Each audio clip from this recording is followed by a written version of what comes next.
আসসালামু আলাইকুম গাইস, আল হেদায়া এগ্রো ফার্মের পক্ষ থেকে আপনাদেরকে জানাচ্ছি শুভেচ্ছা এবং স্বাগতম। আজকে মূলত আসলাম আপনাদেরকে একটা জিনিস দেখানোর জন্য। তো আমি যদি একটু দেখাই, এখানে একটা পাখিকে আমরা আলাদা করে রাখছি। তো আপনারা যদি একটু লক্ষ্য করেন দেখতে পারবেন যে এইখানে যে আমাদের পাখিটা রয়েছে, এই পাখিটার পেছনের অংশ মূলত পাখিগুলো ঠুকরিয়ে খেয়ে ফেলছে এবং এমন অবস্থা করছে, দেখতে পাচ্ছেন পিছনে এর মলদারের যে রাস্তাটা রয়েছে সেই মলদারটাও ছিঁড়ে গেছে, যে কারণে এখান দিয়ে একটু একটু করে মল পড়তেছে।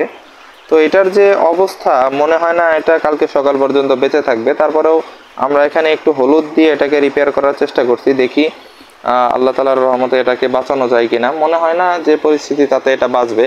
তো আসলে এইরকম অবস্থাটা হওয়ার পেছনে কারণটা কি? কারণটা হচ্ছে যে আমাদের এখানে যে পাখিগুলো রয়েছে সেই পাখিগুলো থেকে এখনো মেল ফিমেল পাখিগুলো আলাদা করা হয়নি।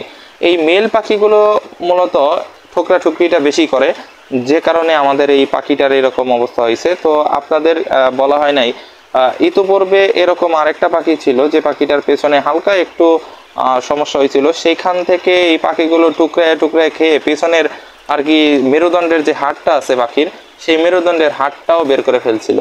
তো ইনশাল্লাহ খুব দ্রুতই আমরা এখান থেকে মেল এবং ফিমেল পাখিগুলো, অর্থাৎ মেল পাখিগুলোকে আমরা সরাইয়া বিক্রি করে ফেলবো অথবা আমরা নিজেরা খেয়ে ফেলবো। তো ইনশাল্লাহ সেই ভিডিও আমরা সামনে দেওয়ার চেষ্টা করবো। তো সবাইকে ধন্যবাদ। আসসালামু আলাইকুম ওয়া রাহমাতুল্লাহি ওয়া বারাকাতুহু।